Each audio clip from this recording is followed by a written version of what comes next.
নমস্কাৰ বন্ধু বান্ধৱীসকল, মাই Assamese solution YouTube চেনেলটোলৈ পুনৰবাৰ আপোনালোকক স্বাগতম জনাইছোঁ। আৰু আপোনালোকে যদি মোৰ চেনেলখনত নতুনকৈ আহিছে তেতিয়াহ'লে চেনেলটো ছাবস্ক্ৰাইব কৰি ল'ব। বলক আমি ভিডিঅ'খন আৰম্ভ কৰোঁ। ফাৰ্ষ্ট কুৱেশ্যন, ব্ৰহ্মপুত্ৰ নদীৰ বৃহত্তম উপনদীখনৰ নাম কি? ইয়াৰ শুদ্ধ উত্তৰটো হ'ব অপশ্যন বি সোৱণশিৰি। ব্ৰহ্মপুত্ৰ নদীৰ বৃহত্তম উপনদীখন হ'ল সোৱণশিৰি। নেক্সট কুৱেশ্যন, টুক্ৰেশ্বৰী দেৱালয় অসমৰ কোনখন জিলাত অৱস্থিত? ইয়াৰ শুদ্ধ উত্তৰটো হ'ব অপশ্যন এ গোৱালপাৰা। টুক্ৰেশ্বৰী দেৱালয় অসমৰ গোৱালপাৰা জিলাত অৱস্থিত। নেক্সট কুৱেশ্যন, দুৰ্যোগ ব্যৱস্থাপনা আইন কেতিয়া গৃহীত হৈছিল? ইয়াৰ শুদ্ধ উত্তৰটো হ'ব অপশ্যন চি 2005। 2005 চনত দুৰ্যোগ ব্যৱস্থাপনা আইন গৃহীত কৰা হৈছিল। নেক্সট কুৱেশ্যন, কনকলতা বৰুৱা কোনটো আন্দোলনত শ্বহীদ হৈছিল? ইয়াৰ শুদ্ধ উত্তৰটো হ'ব অপশ্যন বি ভাৰত ত্যাগ আন্দোলন। কনকলতা বৰুৱা ভাৰত ত্যাগ আন্দোলনত শ্বহীদ হৈছিল। নেক্সট কুৱেশ্যন, ভূপেন হাজৰিকা সেতু কোনখন নদীৰ ওপৰত নিৰ্মাণ কৰা হৈছে? ইয়াৰ শুদ্ধ উত্তৰটো হ'ব অপশ্যন বি লোহিত নদী। ভূপেন হাজৰিকা সেতু লোহিত নদীৰ ওপৰত নিৰ্মাণ কৰা হৈছে। নেক্সট কুৱেশ্যন, কোন চনত অসম লোকসেৱা আয়োগ গঠন কৰা হৈছিল? ইয়াৰ শুদ্ধ উত্তৰটো হ'ব অপশ্যন চি 1 এপ্ৰিল 1937। অসম লোকসেৱা আয়োগ 1 এপ্ৰিল 1937 চনত গঠন কৰা হৈছিল।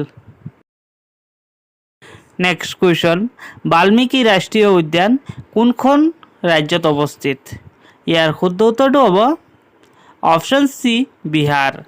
বাল্মীকি ৰাষ্ট্ৰীয় উদ্যান বিহাৰ ৰাজ্যত অৱস্থিত। কুৱেশ্যন, দাদা চাহেব ফাল্কে বঁটা লাভ কৰা প্ৰথমজন অসমীয়া কোন আছিল? ইয়াৰ শুদ্ধ উত্তৰটো হ'ব option A doctor Bhupen Hazarika. দাদা চাহেব ফাল্কে বঁটা লাভ কৰা প্ৰথমজন অসমীয়া হ'ল doctor Bhupen Hazarika. Next question, Assam ৰাজ্যিক চিৰিয়াখানা কোন চনত স্থাপন কৰা হৈছিল? ইয়াৰ শুদ্ধ উত্তৰটো হ'ব অপশ্যন বি 1957। অসম ৰাজ্যিক চিৰিয়াখানা 1957 চনত স্থাপন কৰা হৈছিল।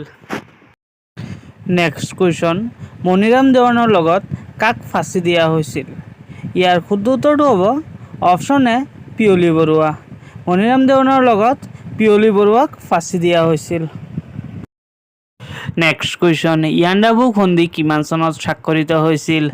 ইয়াৰ শুদ্ধ উত্তৰটো হ'ব অপশ্যন বি 1826 চনৰ 24 ফেব্ৰুৱাৰী তাৰিখে। ইয়াণ্ডাবু সন্ধি 1826 চনৰ 24 ফেব্ৰুৱাৰী তাৰিখে স্বাক্ষৰিত কৰা হৈছিল। নেক্সট কুৱেশ্যন, বিশ্বৰ আটাইতকৈ সৰু দেশখনৰ নাম কি?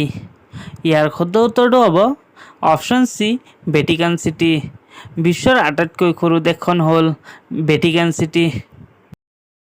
নেক্সট কুৱেশ্যন, বিশ্বৰ আটাইতকৈ ডাঙৰ দেশখনৰ নাম কি? ইয়াৰ শুদ্ধ উত্তৰটো হ'ব অপশ্যন ডি ৰাছিয়া। বিশ্বৰ আটাইতকৈ ডাঙৰ দেশখন হ'ল ৰাছিয়া। নেক্সট কুৱেশ্যন, আমচাং অভয়াৰণ্য অসমৰ কোনখন জিলাত অৱস্থিত? ইয়াৰ শুদ্ধ উত্তৰটো হ'ব অপশ্যন ডি কামৰূপ। আমচাং অভয়াৰণ্য অসমৰ কামৰূপ জিলাত অৱস্থিত। নেক্সট কুৱেশ্যন, বৰ্তমান অসমৰ ৰাজ্যপাল কোন? ইয়াৰ শুদ্ধ উত্তৰটো হ'ব অপশ্যন বি লক্ষ্মণ প্ৰসাদ আচাৰ্য।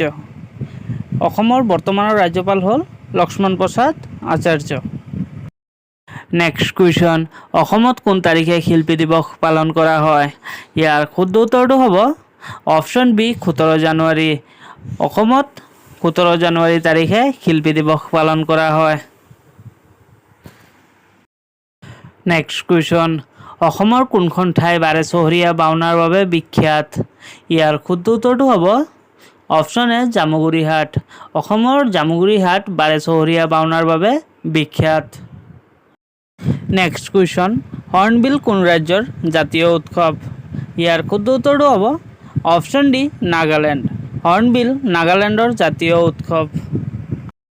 নেক্সট কুৱেশ্যন ৰঞ্জি ট্ৰফি তলৰ কোনবিধ খেলৰ লগত জড়িত ইয়াৰ শুদ্ধ উত্তৰটো হ'ব option B football Ranji trophy football খেলৰ লগত জড়িত নেক্সট কুৱেশ্যন এছীয় সিংহ ভাৰতৰ কোনখন ৰাষ্ট্ৰীয় উদ্যানত পোৱা যায় ইয়াৰ শুদ্ধ উত্তৰটো হ'ব অপশ্যন এ গিৰ ৰাষ্ট্ৰীয় উদ্যান এছীয় সিংহ ভাৰতৰ গুজৰাটৰ গিৰ ৰাষ্ট্ৰীয় উদ্যানত পোৱা যায়